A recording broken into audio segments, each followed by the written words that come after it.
Au nom du Père et du Fils et du Saint-Esprit. Amen. La paix soit avec vous. Et avec votre esprit. À quelques jours de Noël, frères et sœurs, l'Église se plaît à célébrer le mystère de la Sainte Famille de Jésus, Marie et Joseph. Lorsque le Fils de Dieu entre dans notre condition humaine, il accepte aussi d'entrer dans l'humilité d'une vie familiale ordinaire par bien des côtés, avec ses lenteurs, avec ses joies, avec son travail, avec la croissance nécessaire. Pour tout enfant dans ce monde, la famille, c'est le groupe humain qui l'accepte de manière inconditionnelle pour l'introduire dans la vie humaine et l'accompagner tout au long de sa vie, non pas seulement jusqu'à l'âge adulte, mais encore au-delà. Pour chacun de nous, notre famille, ce sont ceux qui nous ont fait entrer dans l'humanité, auprès de qui nous avons pu trouver une sorte de réduction de l'univers qui nous a protégés, qui a veillé sur nous, qui nous a accompagnés, parfois avec des douleurs, parfois avec des blessures, parfois avec des échecs, parfois aussi avec beaucoup de paix et de joie. Nous prions donc ce soir, frères et sœurs, pour que tous les enfants du monde puissent trouver dans leur famille, en cette année 2016, encore un peu plus de soutien, de réconfort, de force pour entrer dans ce monde, et que nous-mêmes, chacun à notre place, selon notre rôle, que nous soyons chefs de famille, que nous ayons des frères et des sœurs, que nous ayons ou non des enfants, que nous ayons des parents dont nous avons à nous occuper, nous puissions en cette année vivre nos devoirs familiaux avec plus de générosité et de vérité. Ensemble donc, présentons-nous devant l'enfant de Bethléem et la Sainte Famille de Nazareth, en reconnaissant que nous sommes de pauvres pécheurs et demandons au Seigneur Jésus, à l'intercession de la Vierge Marie et de Saint Joseph, la grâce d'un cœur purifié. Je confesse à Dieu Tout-Puissant, je reconnais devant mes frères que j'ai péché en pensée, en parole, par action et par omission. Oui, j'ai vraiment péché. C'est pourquoi je supplie la Vierge Marie, les anges et tous les saints, et vous aussi mes frères, de prier pour moi le Seigneur notre Dieu. Que Dieu Tout-Puissant nous fasse miséricorde, qu'il nous pardonne nos péchés et nous conduise à la vie éternelle. Amen.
Maria in excelsis Deo.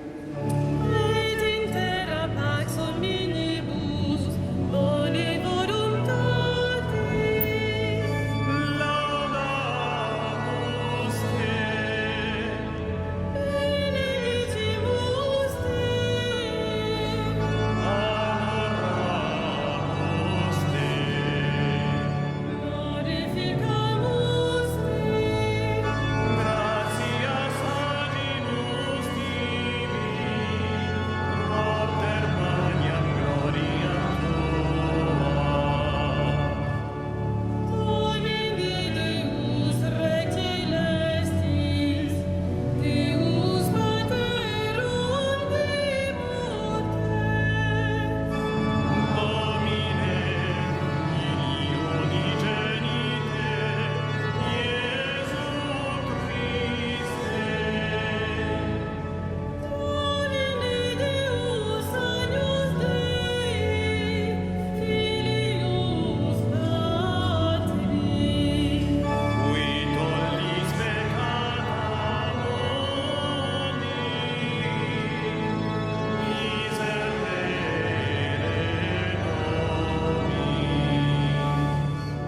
qui tollis peccata mundi, suscipi deprecationem nostra. Qui sedes ad exteram Patris, miserere nobis. Uniam tu solus sanctum,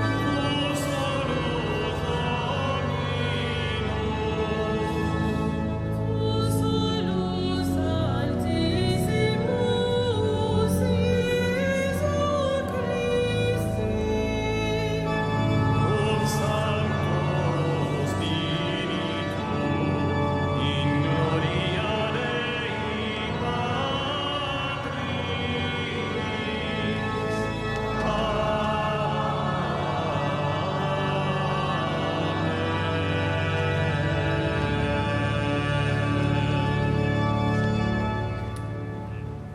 Prions le Seigneur.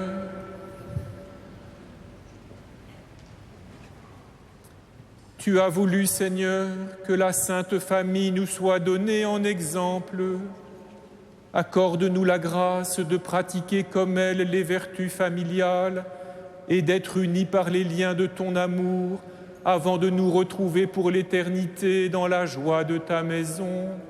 Par Jésus-Christ, ton Fils, notre Seigneur et notre Dieu, qui règne avec toi et le Saint-Esprit, maintenant et pour les siècles des siècles.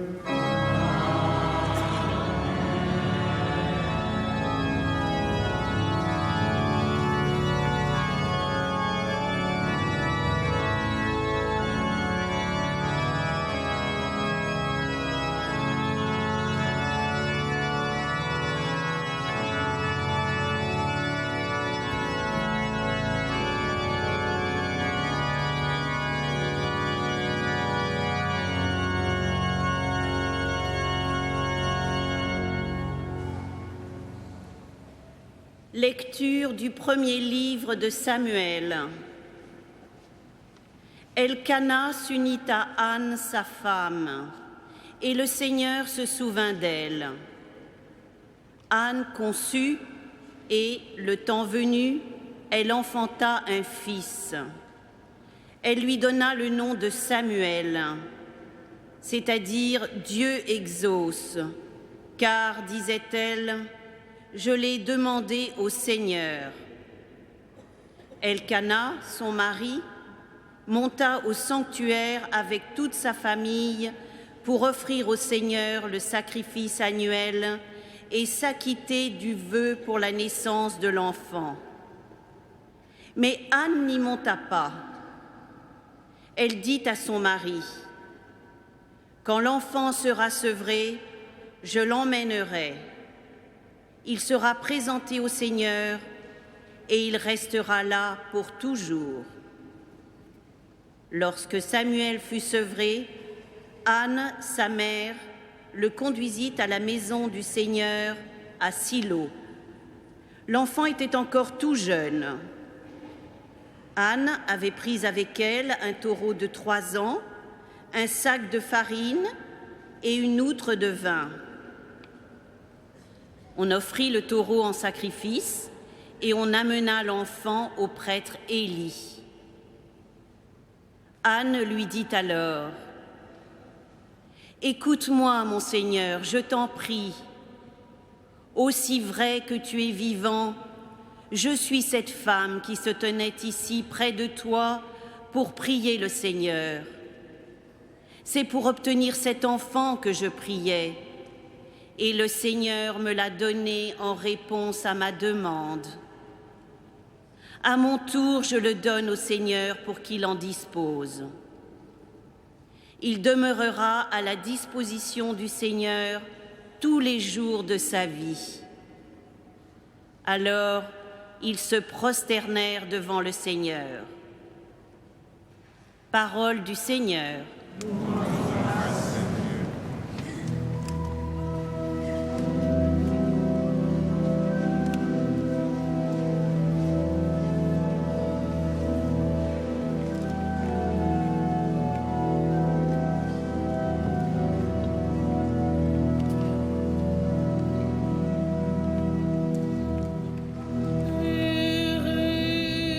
Les habitants de ta maison, Seigneur. Les habitants de ta maison, Seigneur.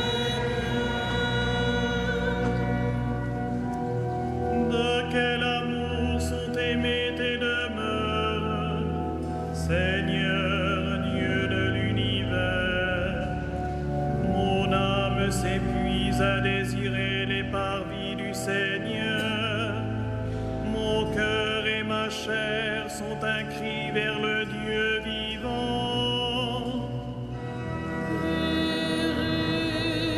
Les habitants de ta maison,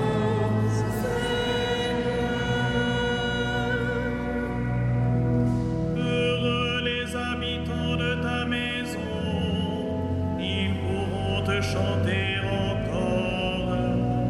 Heureux les hommes dont tu es la force, des chemins s'ouvrent dans leur cœur. les habitants de ta maison,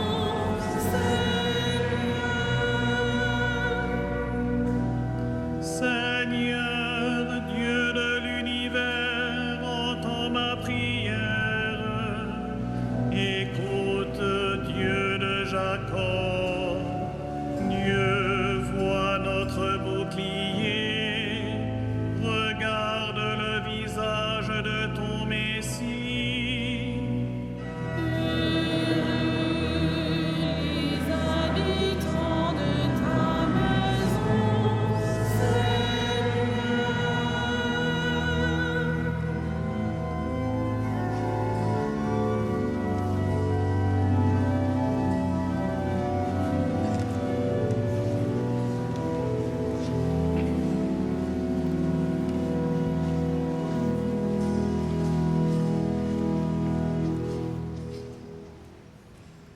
Lecture de la première lettre de Saint Jean.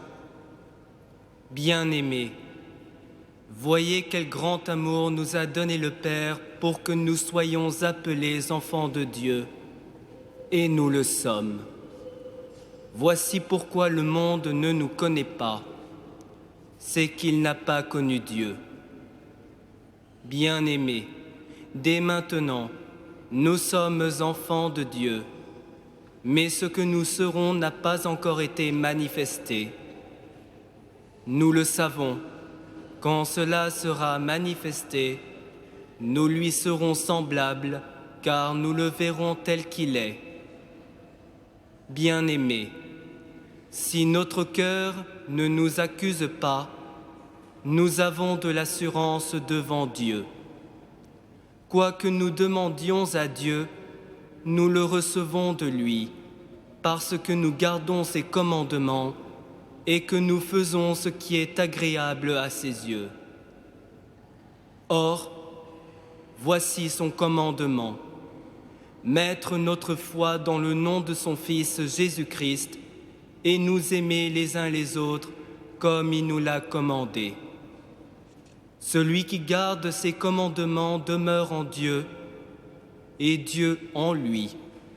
Et voilà comment nous reconnaissons qu'il demeure en nous, puisqu'il nous a donné part à son esprit. Parole du Seigneur.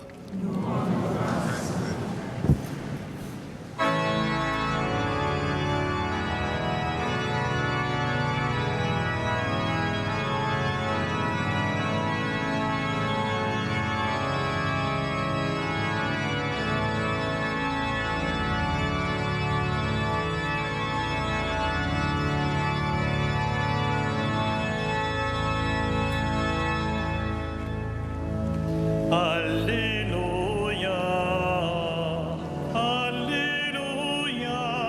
Alléluia, Alléluia,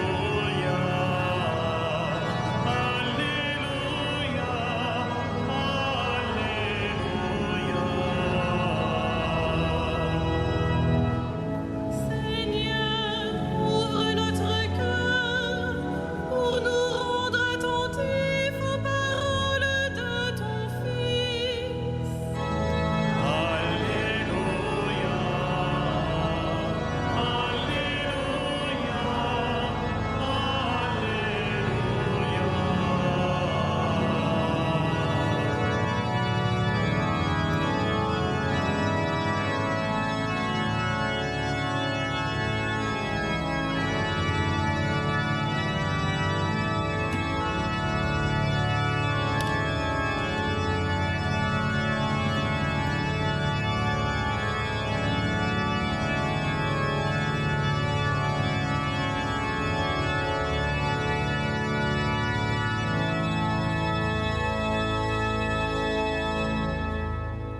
Le Seigneur soit avec vous. Évangile de Jésus-Christ selon saint Luc.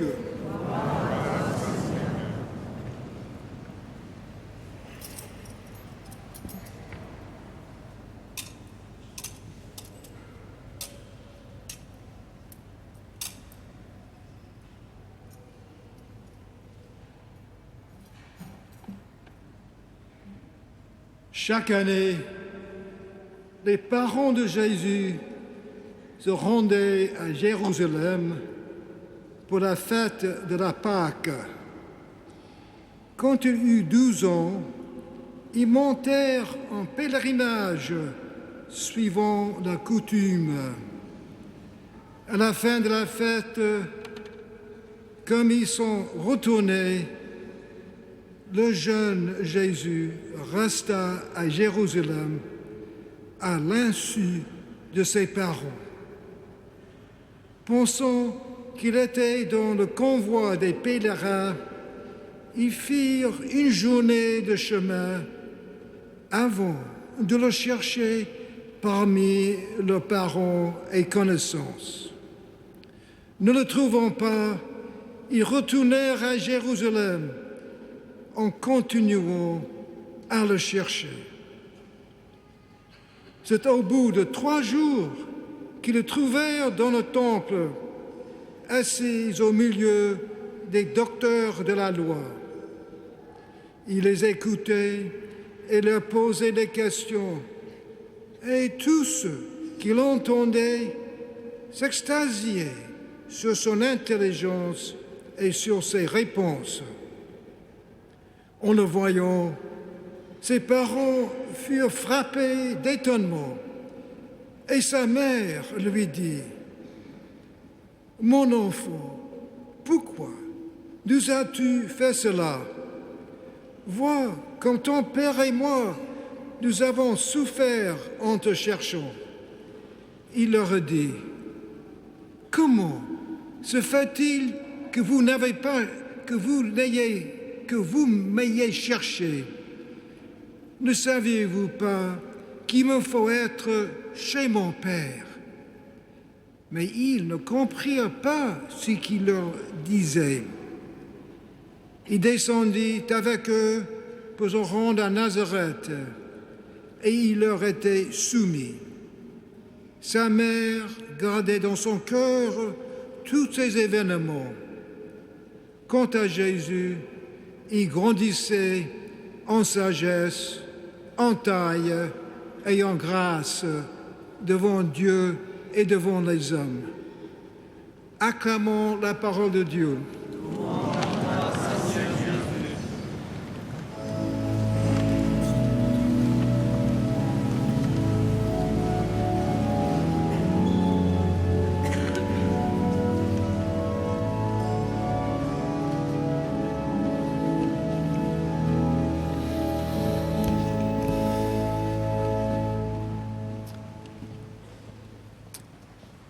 Chaque année, donc, frères et sœurs, entre Noël et le jour de l'an, qui est aussi le jour de la fête de Marie, Mère de Dieu, l'Église célèbre la Sainte Famille de Jésus, Marie et Joseph. Cette fête nous rappelle à tous que la famille est toujours une réalité plus grande qu'elle-même, en quelque sorte, que la famille, toute famille, se dépasse elle-même. Nous le devinons, nous le pressentons un peu quand nous considérons la famille de Jésus, Marie et Joseph, la Sainte Famille de Nazareth, parce que nous voyons bien qu'il s'agit d'une famille sous bien des aspects semblables à toutes les autres, et nous pressentons cependant qu'il s'y vit quelque chose d'unique, quelque chose de différent. Elle n'est pas simplement une sorte de modèle de la famille idéale, mais cette famille de Nazareth, elle nous ouvre à une réalité nouvelle.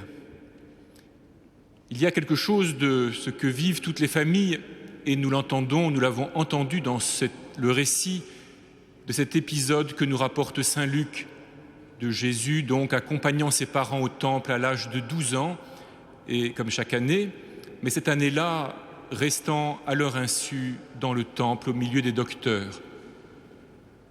Marie et Joseph, comme tous les bons parents juifs de leur temps, et d'une certaine façon comme tous les bons parents humains à travers le temps, initient leur fils à la vie de son peuple, à la religion du peuple d'Israël, et progressivement ils lui apprennent à tenir sa place, et ils le préparent à tenir sa place dans son peuple.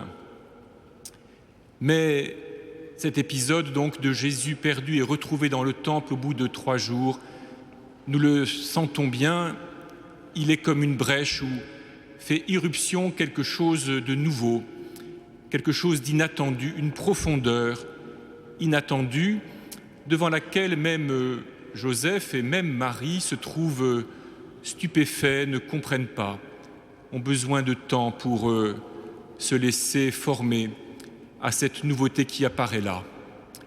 Lorsque nous entendons ce récit de Jésus à 12 ans, nous, occidentaux du XXIe siècle, nous sommes tentés d'y reconnaître le phénomène que nous ne connaissons que trop bien, de la crise de l'adolescence. Et par certains côtés, cela nous rassure. Nous y reconnaissons ce moment qui a pris tellement d'importance depuis un siècle et demi, dans notre civilisation auquel on prête tellement d'importance, tellement d'attention. Ce moment donc où l'enfant, quittant l'enfance, commence à prendre conscience de sa singularité qu'il cherche à tâtons et qu'il est tenté d'affirmer un peu à tout moment, un peu souvent maladroitement, pas toujours à bon escient, la cherchant, cette singularité, à tâtons. Et nous reconnaissons donc là ce phénomène bien connu autour duquel nos sociétés se sont beaucoup organisées avec toute une agitation culturelle et même économique autour de l'adolescence, où chaque adolescent est sommé de se montrer le plus possible un adolescent dans ses vêtements, dans ses goûts musicaux, dans sa manière de se comporter avec ses parents, avec ses frères et sœurs, avec ses amis, par rapport à la société. Mais nous pouvons aussi pressentir, quand nous lisons l'Évangile selon saint Jean, que nous n'assistons pas là tout à fait à la crise d'adolescence de Jésus. Ce dont il s'agit ici, ce n'est pas que le jeune Jésus se mette en quête de sa singularité personnelle pour se distinguer de ses parents et s'imposer à tous. Ce qui est en jeu, en fait, c'est une obéissance beaucoup plus profonde. Le moment est venu pour Jésus, en tout cas, il y a là comme un moment particulier dans lequel Jésus laisse apparaître son obéissance à lui, son obéissance personnelle à celui qu'il appelle le Père. Et le moment vient pour lui de se saisir de tout ce qu'il a reçu à travers ses parents, à travers son peuple, de la religion, de la civilisation d'Israël, pour exprimer d'une manière qui lui est propre son obéissance de fils, pour exprimer ce qu'il est lui et lui seul, le Fils bien-aimé du Père, qui est entré dans l'humanité, non pas pour être simplement un individu humain de plus parmi les autres, fût-il le plus saint d'entre eux, mais pour devenir le principe d'une vie nouvelle au cœur même de l'humanité. Et c'est à ce mystère de l'obéissance au Père, par-delà les traditions d'Israël, par-delà le respect des règles de la vie dans le peuple d'Israël, non pas en s'en affranchissant, mais en les vivant plus profondément avec une liberté qui lui est propre. C'est cela le mystère qui apparaît comme par une brèche dans cet épisode lorsque Jésus a 12 ans et qui va colorer ensuite sa soumission à ses parents, puisque saint Luc nous dit, souligne avec soin, que rentrant à Nazareth, il était soumis à Marie et Joseph. C'est ce mystère, cette profondeur de ce qui est engagé par Jésus dans sa manière toute simple en apparence de vivre, comme un petit juif de son temps, semblable par bien des aspects aux autres enfants de Nazareth, que Marie pressent et qu'elle garde dans son cœur et qu'elle médite tout au long du temps. Ce que nous voyons ici, donc, ce n'est pas simplement que Jésus est un enfant comme les autres, il connaît des phases de croissance, mais qu'il est le Fils unique du Père qui vient dans notre humanité insérer son obéissance de Fils bien-aimé dont toute la joie est de se recevoir du Père. Et dans cette attitude nouvelle, inédite, il entraîne Marie et Joseph, pas tout à fait simplement comme tout adolescent grandissant finit par entraîner ses parents là où, plus ou moins, là où il n'aurait pas imaginé d'aller et parfois là où il n'aurait pas voulu aller, mais plus profondément comme celui qui vient pour recréer l'humanité, la renouveler de l'intérieur et qui fait entrer ceux qui s'approchent de lui dans cette humanité nouvelle. Alors, frères et sœurs, vous le savez bien, depuis quelques décennies, nos sociétés occidentales en particulier s'interrogent beaucoup sur ce qu'est la famille. On en propose toutes sortes de définitions et surtout on accole au mot famille toutes sortes d'adjectifs plus ou moins valorisants, plus ou moins explicatifs. Et l'Église catholique elle-même s'est livrée depuis 18 mois à ce travail de réflexion sur ce qu'est la famille. Cela a donné les 2 sessions synodales dont vous avez abondamment entendu parler, où les évêques délégués par les différentes conférences épiscopales ont tâché de réfléchir à ce que peut être la famille chrétienne ou la famille tout court aujourd'hui, au XXIe siècle, ce que peut être sa mission, son rôle, et à la façon dont l'Église peut la soutenir, l'encourager dans cette mission, pour que la famille ou les familles puissent être toujours davantage, un peu mieux, ce qu'elles ont à être. Mais à la lumière de la fête de la Sainte Famille, et en particulier à la lumière de la proclamation de cet épisode de Jésus perdu et retrouvé au temple, nous pouvons peut-être, frères et sœurs, nous convaincre de ceci qui est capital. C'est que Jésus est venu aussi pour renouveler profondément la réalité familiale. Il l'a transformée, il l'a bouleversée. Et ce bouleversement est loin d'avoir été complètement digéré par les civilisations, même par les vieilles civilisations chrétiennes dont notre pays fait partie. La grande transformation que Jésus a apportée et que nous voyons à l'œuvre dans cet épisode qui a été proclamé ce soir, c'est que la famille, pour lui, n'a pas pour tâche de se reproduire, de se continuer, de se perpétuer seulement. Elle est avant tout au service de la vocation unique de chacun. Elle est au service de ce que Dieu veut faire de chaque être humain selon son dessein à lui. Nous voyons cela à l'œuvre dans la réponse de Jésus à Marie et Joseph. Mais nous l'entendons aussi dans la façon dont l'Église, depuis le Concile Vatican II et le Saint Pape Jean-Paul II, définissent la famille comme étant une communauté de personnes. Une communauté de personnes, cette formule peut paraître assez banale, mais en réalité, si nous réfléchissons un peu, nous voyons qu'il ne s'agit pas là d'une définition sociologique de la famille, une définition statique d'un état de fait. Cela désigne plutôt la tâche, le labeur, le défi, mais aussi l'aventure, si l'on veut, qu'est la vie familiale, qu'est la réalité familiale. Car dans une communauté de personnes, les membres de cette communauté n'ont pas à être les choses les uns des autres. Les enfants ne sont pas la chose des parents pour les prolonger, pour les continuer, pour s'occuper d'eux dans leurs vieux jours, pour perpétuer des traditions ou des habitudes ou pour permettre à un peuple de se continuer. Comme cela a souvent été pensé et est encore souvent pensé dans bien des endroits de l'humanité. Les parents ne sont pas non plus la chose de leurs parents, leurs esclaves pour satisfaire tous leurs désirs, leurs caprices et leur permettre de mener une vie protégée de toute responsabilité. Ils sont là pour aider, accompagner les enfants comme ils le peuvent, à la juste distance, pour que chacun puisse s'éprouver comme appelé par Dieu dans le secret, dans le fond le plus secret de son être.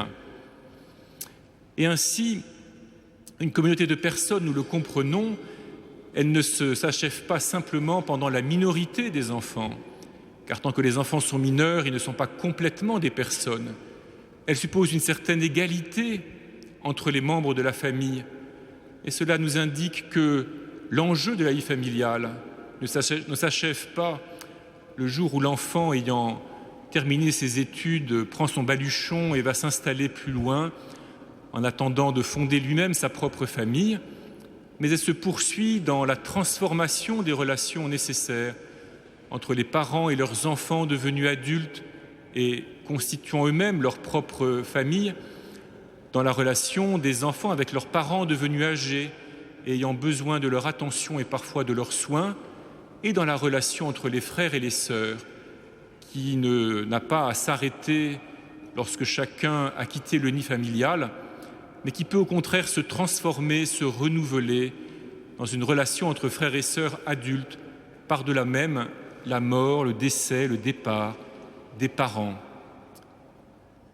Si la famille est ainsi une communauté de personnes, avec cette intensité-là, cette profondeur-là, nous comprenons bien, frères et sœurs, qu'aucune famille n'est tout à fait à la perfection, cela. Et nous, chrétiens, nous savons bien que la famille, comme toutes les réalités humaines, a besoin du salut, a besoin du Sauveur.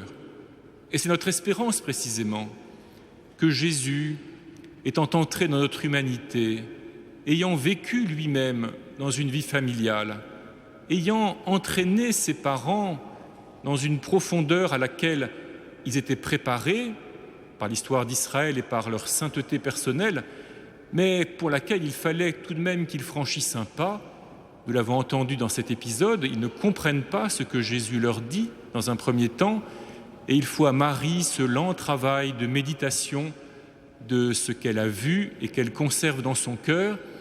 Jésus donc est venu sauver toutes les relations familiales. Et il nous donne l'espérance que, à travers nos maladresses, à travers nos pauvretés, à travers nos défauts, ce que nous vivons dans nos familles chrétiennes et sans doute même dans les familles non chrétiennes, tout cela, par la grâce du Sauveur, prépare la réalité nouvelle. Et cette réalité, nous l'avons entendu proclamée par saint Jean lorsqu'il nous rappelle que nous sommes devenus enfants de Dieu et que nous le sommes vraiment. S'il y a la réalité familiale a tant d'importance, c'est parce que Dieu le Créateur veut faire de nous ses enfants, ses fils et ses filles, et il veut que nous soyons des frères et des sœurs qui apprennent à s'aimer pour l'éternité.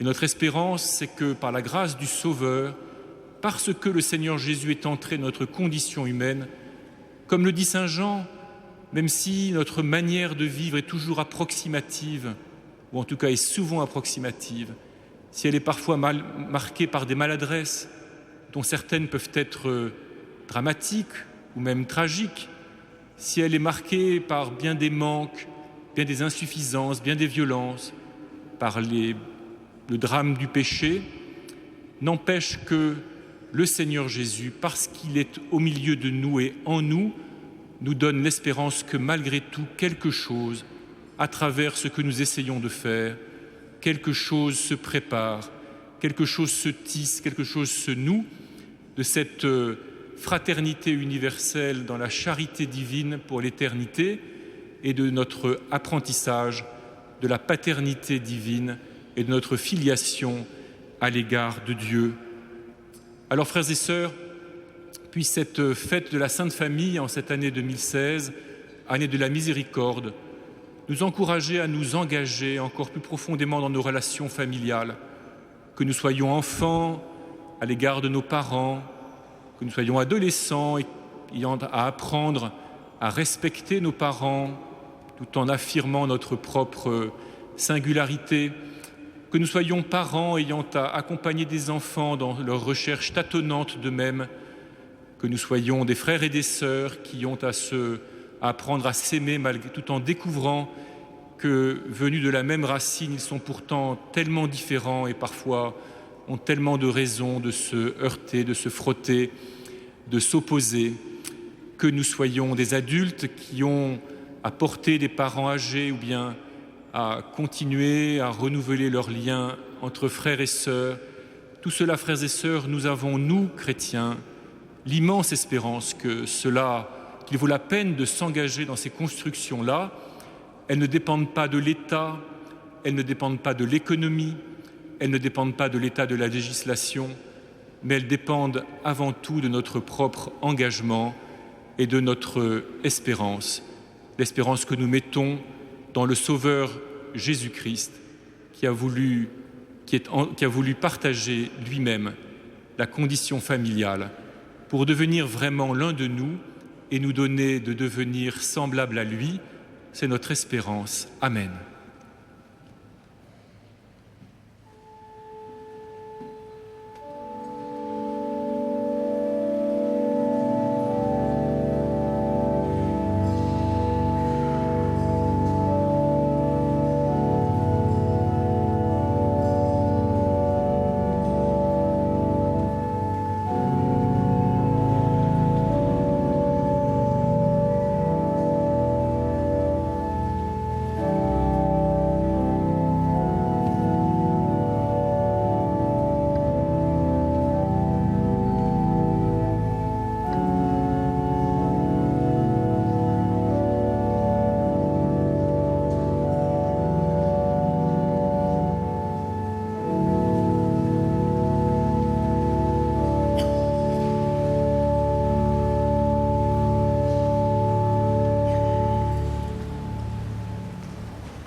Prions ensemble au moment d'offrir le sacrifice de toute l'Église.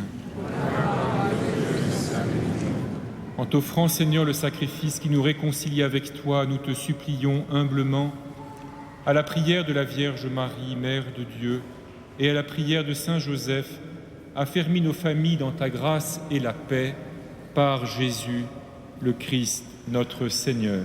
Amen. Le Seigneur soit avec vous. Élevons notre cœur. Rendons grâce au Seigneur notre Dieu.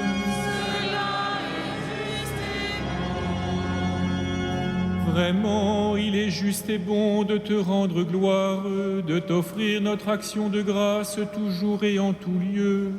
À toi, Père très saint, Dieu éternel et tout-puissant, par le Christ notre Seigneur. Par lui s'accomplit en ce jour l'échange merveilleux où nous sommes régénérés.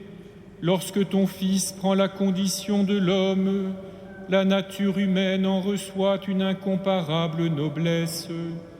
Il devient tellement l'un de nous que nous devenons éternels. C'est pourquoi, avec les anges qui proclamaient ta gloire dans les cieux, nous, pleins de joie, nous chantons.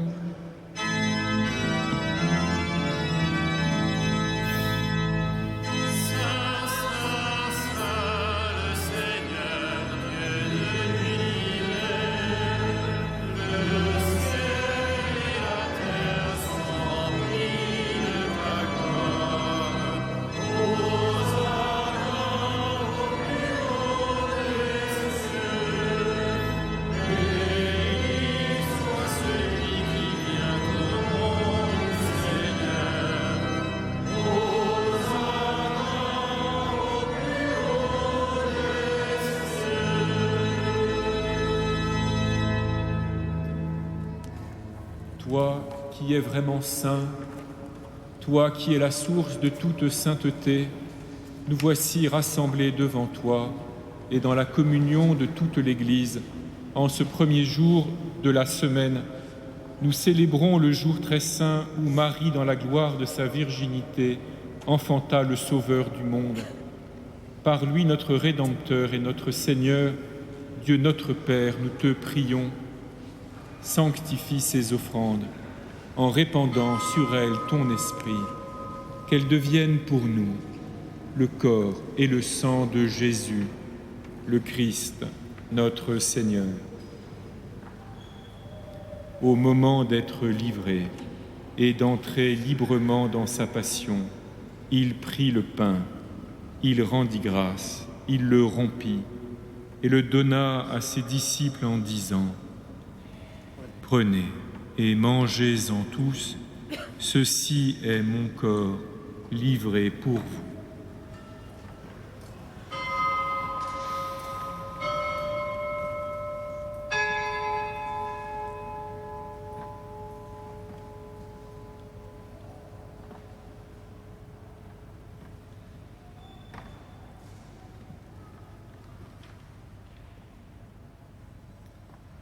De même, à la fin du repas, il prit la coupe.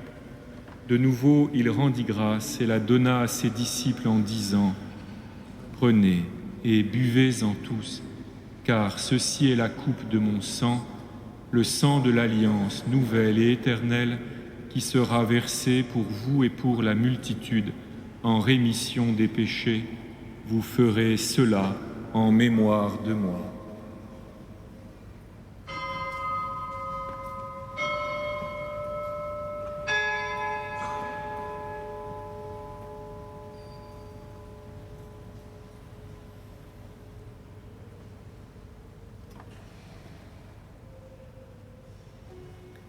Il est grand le mystère de la foi.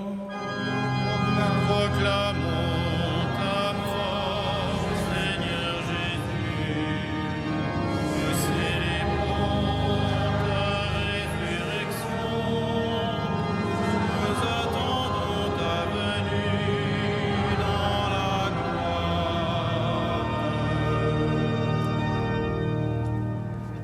Faisant ici mémoire de la mort et de la résurrection de ton Fils, nous t'offrons, Seigneur, le pain de la vie et la coupe du salut, et nous te rendons grâce, car tu nous as choisis pour servir en ta présence.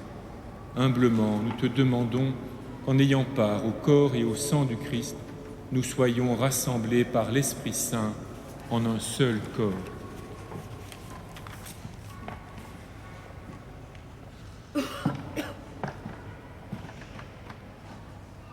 Souviens-toi, Seigneur, de ton Église répandue à travers le monde.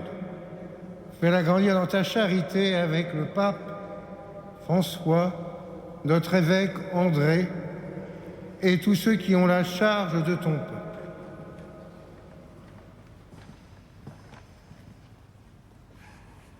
Souviens-toi aussi de nos frères qui se sont endormis dans l'espérance de la résurrection et de tous les hommes qui ont quitté cette vie.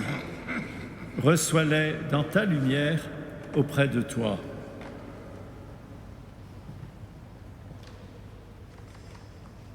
Sur nous tous, enfin, nous implorons ta bonté. Permets qu'avec la Vierge Marie, la bienheureuse Mère de Dieu, Saint Joseph son époux, avec les apôtres et les saints de tous les temps qui ont vécu dans ton amitié, nous ayons part à la vie éternelle et que nous chantions ta louange par Jésus-Christ, ton Fils bien-aimé. Par lui, avec lui et en lui. Amen. À toi, Dieu le Père Tout-Puissant, dans l'unité du Saint-Esprit. Amen. Tout honneur et toute gloire pour les siècles des siècles.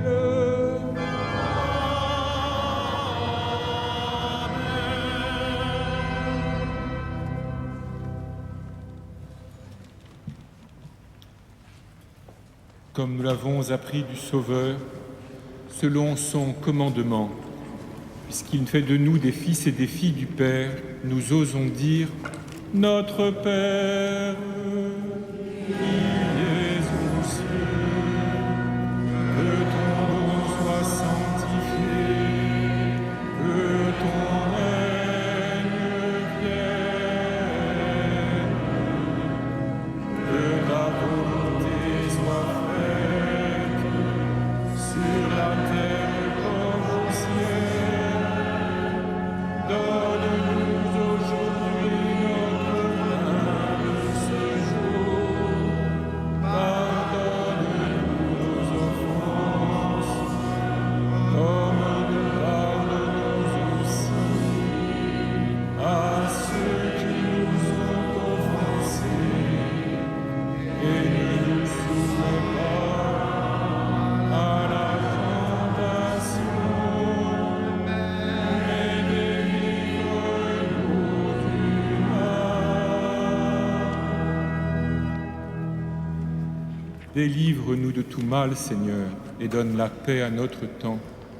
Par ta miséricorde, libère-nous du péché, rassure-nous devant les épreuves, en cette vie où nous espérons le bonheur que tu promets et l'avènement de Jésus-Christ, notre Sauveur. Car c'est à toi qu'appartiennent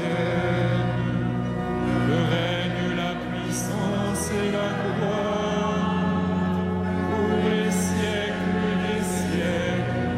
Amen.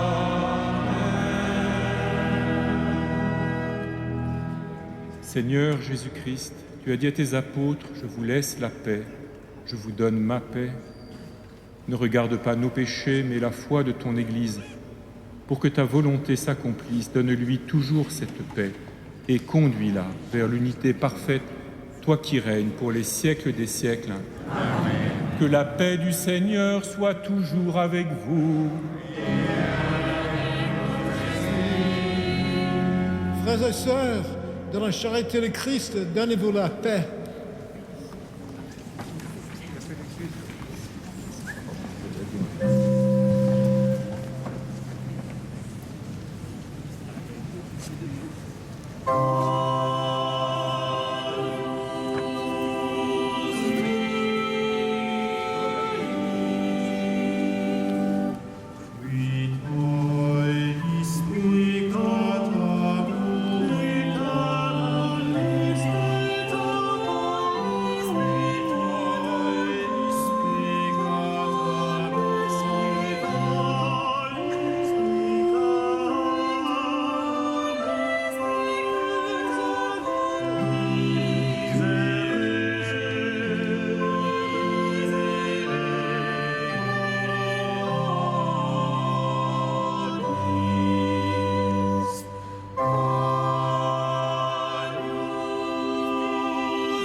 Heureux les invités au repas du Seigneur.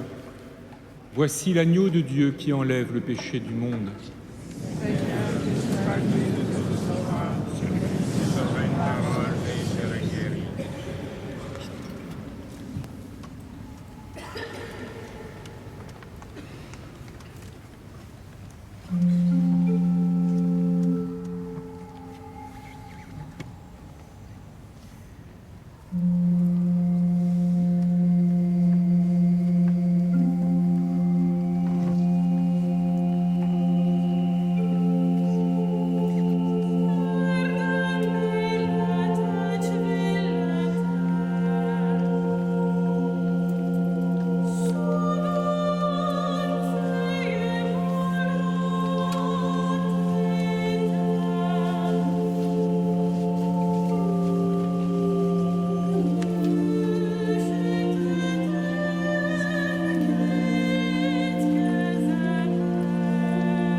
chers frères et sœurs, Monseigneur Patrick Jacquin, recteur archiprêtre ici présent, les chapelains et prêtres étudiants de cette cathédrale, par ma voix, adressent leurs vœux les meilleurs pour l'année 2016, non seulement à l'ensemble du personnel, des bénévoles, mais aussi les visiteurs, pèlerins et fidèles de cette cathédrale. En cette année de la miséricorde, la cathédrale Notre-Dame de Paris vous offre toute porte de sa façade comme porte sainte. Tout fidèle ou pèlerin qui l'a franchi, l'une de ces portes, n'importe laquelle, accueille les paroles de Jésus. Moi, je suis la porte. Si quelqu'un entre en passant par moi, il sera sauvé. Jean 19. Alors franchir une porte sainte signifie donc que l'on professe Jésus-Christ comme Seigneur et Sauveur. Ce Sauveur qui est né pour nous et que nous accueillons. Puer natus est. Ainsi s'intitule le concert que nous offre demain ici même à 20h30 l'ensemble vocal de Notre-Dame de Paris avec voix et instruments médiévaux.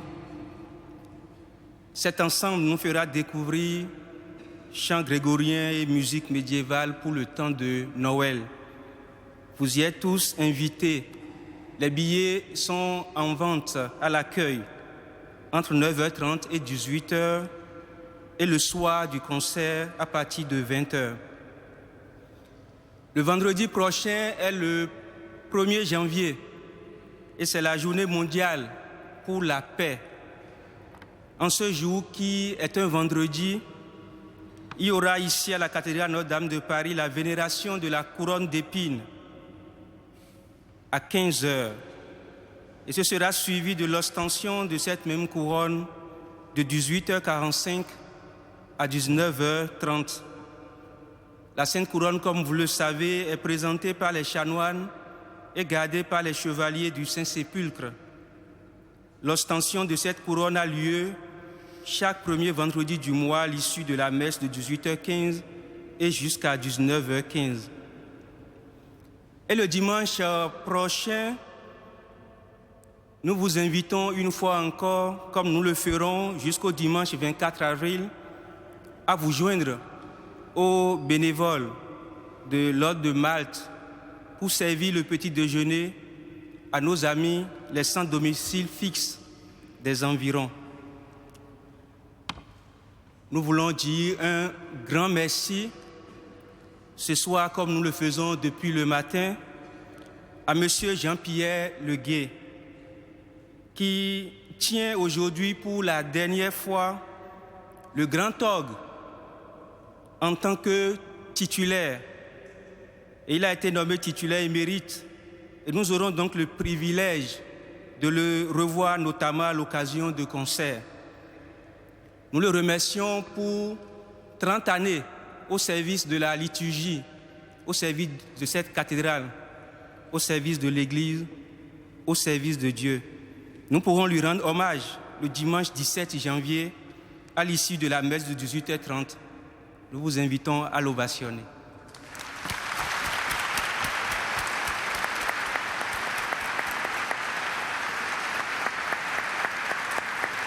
Merci. À présent, nous pouvons nous lever pour terminer notre Eucharistie avec Monseigneur Éric de Moulin-Beaufort, évêque auxiliaire de Paris. Merci.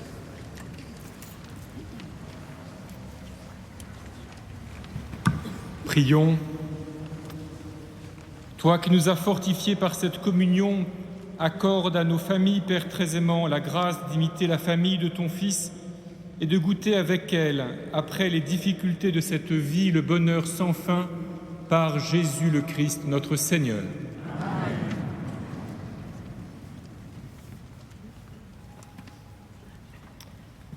Permettez, frères et sœurs, que j'exprime à maître Jean-Pierre Leguet ma gratitude personnelle pour son service au grand orgue de la cathédrale Notre-Dame.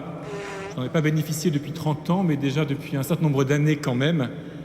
Et j'admire toujours le travail très sérieux, très profond que M. Leguet fait avec l'orgue pour soutenir la prière liturgique, entrer dans une intelligence de la couleur de chaque moment liturgique. Donc un très grand merci, et que puisse ce temps, peut-être ces années de retraite relative, être pour lui des temps aussi de repos et permettre de goûter d'autres aspects de la vie. Et en demandant à Dieu de vous bénir, frères et sœurs, je lui demande spécialement que cette bénédiction en ce jour soit un gage de paix, de réconciliation, d'approfondissement, de progrès pour toutes vos relations familiales, pour toutes nos relations familiales, et qu'elle s'étende aux membres souffrants de vos familles. Le Seigneur soit avec vous. Et avec votre esprit. Que Dieu Tout-Puissant vous bénisse, le Père, le Fils et le Saint-Esprit. Allez, dans la paix du Christ. Nous rendons grâce à Dieu.